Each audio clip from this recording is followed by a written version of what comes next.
A woman has a wallet returned that she lost almost 50 years ago. A company is selling jeans that make you look like you wet yourself. And a comedian dressed as Superman was hit by a bus while pretending to stop it. These are the weird stories for Tuesday on Weird AF News, the only daily weird news podcast hosted by a comedian. I got 3 weird news stories from around the world. As usual, I'm glad you're here. Let's do it. A woman recovered her lost wallet 50 years later. Fascinating. A woman from Ventura, California, was reunited with a wallet that she lost 46 years ago. Wow. After an employee working at the historic Majestic Ventura Theater discovered the wallet inside a crawl space. That's where everything's located. They're always inside crawl spaces. You lose something, just look for the nearest crawl space, guys. There'll be something in there. It might be a python. Watch out. If it's a crawl space in Florida, avoid it. Now, here's a quote from Tom Stevens. This guy was the fella who found the wallet. He's quoted as saying, "I would have never imagined."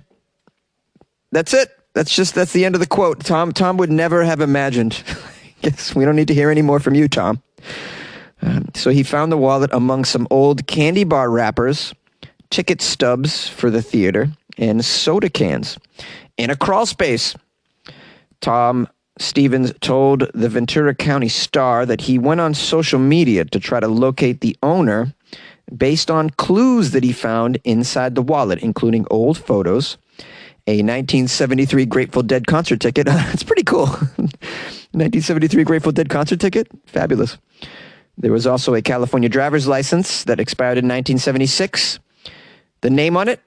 Colleen Diston. Was there any money in it, Stevens? We want to know. Oh, says here, no money in the wallet. So now Tom wanted to find this Colleen Diston. What did he do? What was his tactic? Well, he went on the theater's Facebook page and wrote, "Does anyone know Colleen Diston? We have found her wallet while doing some maintenance. There is a bunch of pictures of people, and they are super cool from that era.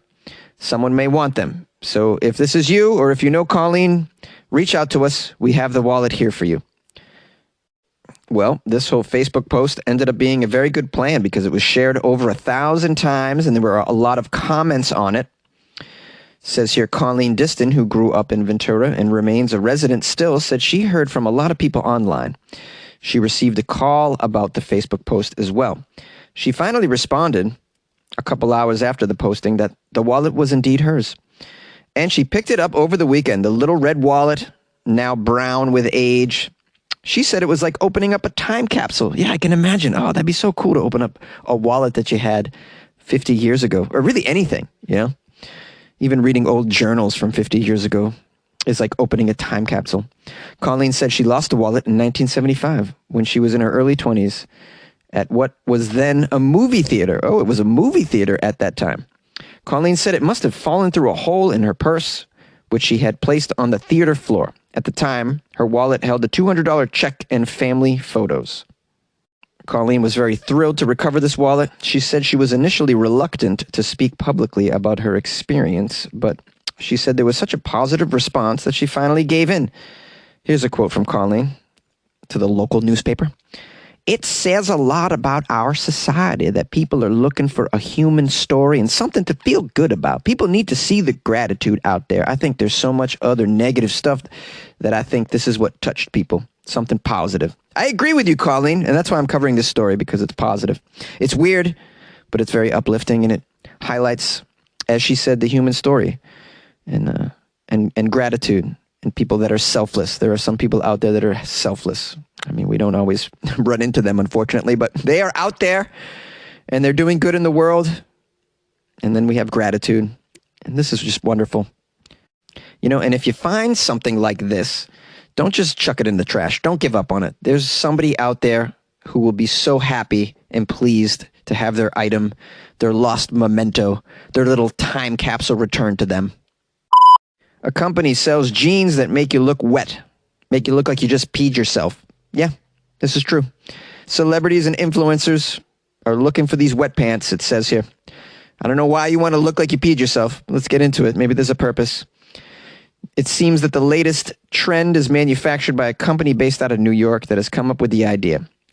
Jeans that make the person who wear them look like they've had an an accident in their pants, a urinary accident.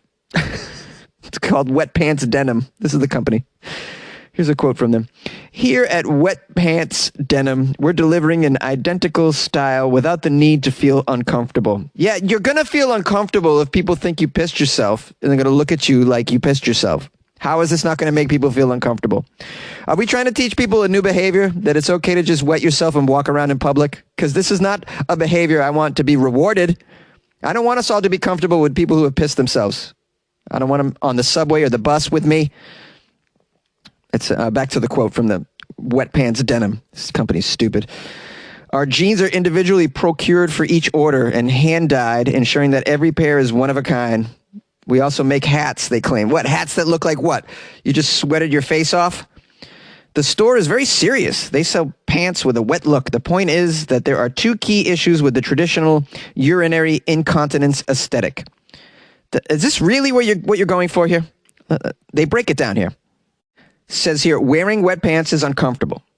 When the wet mark dries or the garment is washed, the stain is almost always gone for good. Wet Pants Denim was created to produce jeans that solve both of these issues. As such, we are providing comfort and permanence to a market that is completely overlooked by traditional fashion houses. Okay, hold on a second. I'm trying to wrap my head around it. When the wet mark dries or the garment is washed, the stain is almost always gone for good. Does that mean once you wash these pants, the stain is gone? There's an Instagram page and a website where you can buy these jeans with the wet look and go around with what they're calling fashionable pants. I'm looking at a photo of these pants. You got to Google this. This looks ridiculous. And I can't quite figure out what is going on. For all I can see, it's a wet look that's always there. It says wet look, dry feel. That's their little motto. And how much are these pants? The jeans can be paid with Pisscoin, P-I-S-S coin, a type of cryptocurrency. Pisscoin. Can you also buy dirty diapers with the Pisscoin? I'd like to know here. What a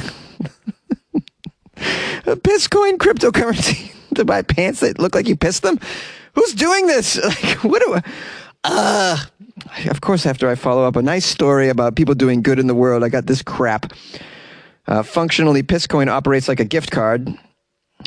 Pisscoin by Wet Pants Denim, the world's first cryptocurrency developed for the sole purpose of facilitating the purchase of jeans designed to simulate the look of authentic urinary incontinence, is a revolutionary breakthrough.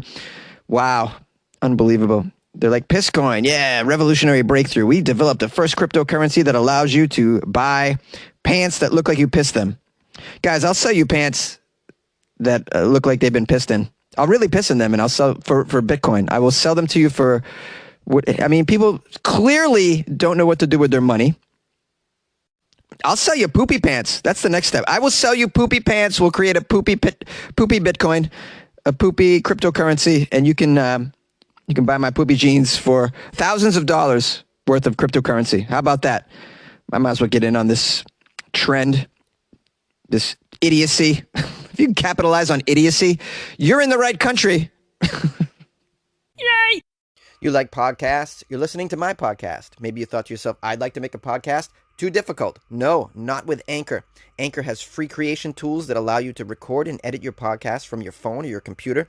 Anchor distributes your podcast to Apple, Spotify, Stitcher, and more.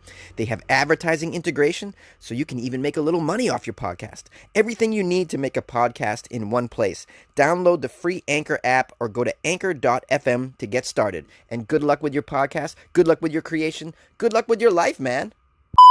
A comedian dressed as Superman was hit by a bus while he was trying to stop it because he thought he was Superman. I saw a title in my weird news feed that had comedian in it. I thought, why not do it? And of course, he's doing something dumb. A comedian dressed up as Superman was hit by a bus. He pretended to stop it. It didn't stop. Luis Ribeiro de Andrade, who goes by Superman. He goes by Superman. No, you don't, sir. You go by Superman in your mind. Not everyone's going to call you Superman, sir. He was hit by a bus in the Brazilian municipality of Barra dos Coqueiros. When his stunt went wrong, the 35-year-old presenter was filming himself as he tried to mimic halting the bus. He goes by Superman, not after this. Thankfully, Luis managed to escape unhurt after the accident. In the video, he's seen walking slowly after being hit. Limping is what you would call that. He even joked about the incident, saying that he wasn't injured because he was made of steel. Yes, you're so made of steel, Luis. Now I've seen I really am made of steel. I'll make a complaint about the vehicle's brakes. They're not working clearly. Ha ha. Luis, you are the dumbest comedian I've ever met. I haven't met you, but... Luis discussed the accident in an interview given to F5 News. Maybe this is like just a PR stunt for this comedian. He said he failed to estimate the distance, which is why he ended up being hurt. He takes all responsibility, claiming that the accident was entirely his fault. I take responsibility for everything. I went to the bus company so that the driver would not be penalized. There was no problem with the brakes after all. He did what he could and I acted incorrectly. It's a stunt that I always do, but this time it almost turned into an accident. And it wasn't serious because the hand of God was there. Oh, you're Superman though. You don't need the hand of God when you're Superman. And how many times have you done this stunt, Luis? Why don't you do something a little safer like stand-up comedy? Like, I didn't get, he says, I didn't feel anything with the hit. I was knocked because of my own fault, and a miracle of God took place there, and then God acted at that time and protected me. Sounds like you're more of a preacher than a comedian. Like, with all this God speak, it sounds like God's really not looking out for you, sir, because if God was really looking out for you, you wouldn't have put on a Superman suit, looked like a moron, and got in the middle of traffic to try and stop a bus. God would have acted a lot sooner if God gave a damn about you. Well, regardless of his level of intelligence, I got to support Luis, a fellow comedian of mine. It's hard. It's hard to make money as a comedian, so sometimes you got to dress up as Superman and stand in front of large vehicles and just hoping a video is going to go viral, guys. Hey, listeners, thank you again for joining me.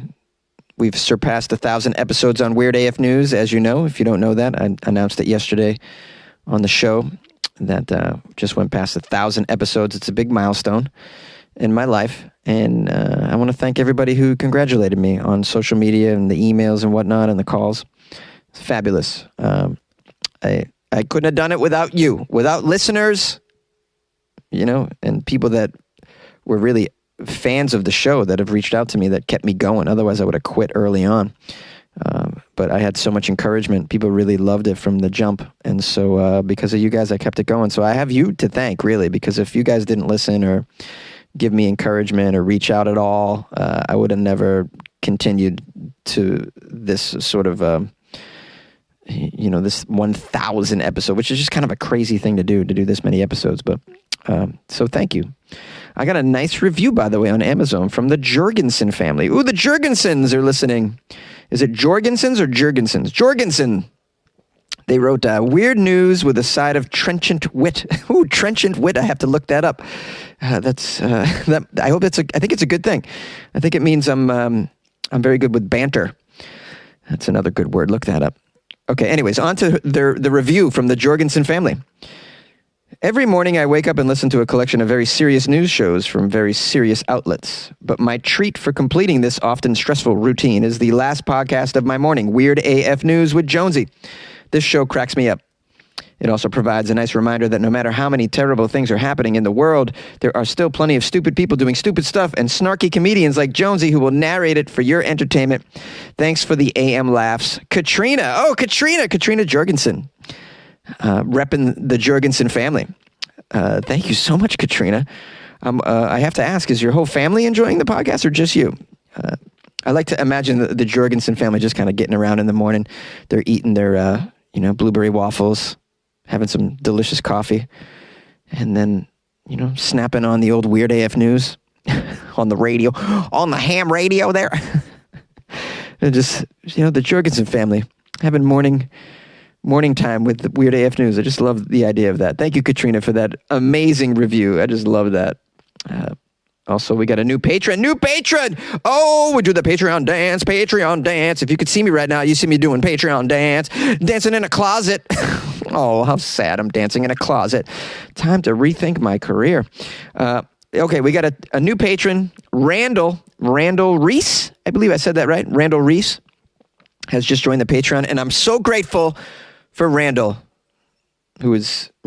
taken the support to a whole new level by committing to giving Jonesy a couple bucks a month, like buying me a cup of coffee. Like basically, Randall, that's what's going on. Buying me a coffee a month. I'm so grateful.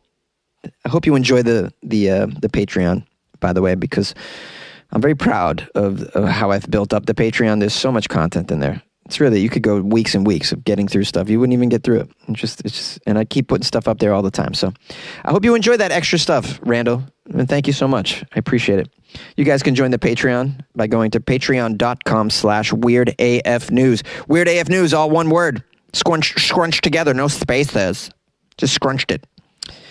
You can also go to weirdafnews.com. That's the official website that was paid for by the Patreon, and I continue to pay for that. Hosting expenses and all that other nonsense. You go to Weird AF News, weirdafnews.com, and there's a link to the Patreon there, or there's also a link that you can buy me cups of coffee off this little platform called Buy Me a Coffee. And so people have bought me coffees as well if you don't want to join the Patreon. If you don't care about the extra content or whatever, you just want to throw Jonesy a little bit of money, you can do the Buy Me a Coffee. And you get to write a little note and I'll read it. Yay! And we're all happy. It's good times, good times. Well, thanks again for joining me. If you would like to call the show because any of the stories sort of resonated with you in some way or angered you, call 646-450-2012. Email me, funnyjones@gmail.com if you got any articles. As always, follow me on Instagram @funnyjones. I'll say what's up to you. Okay, bye.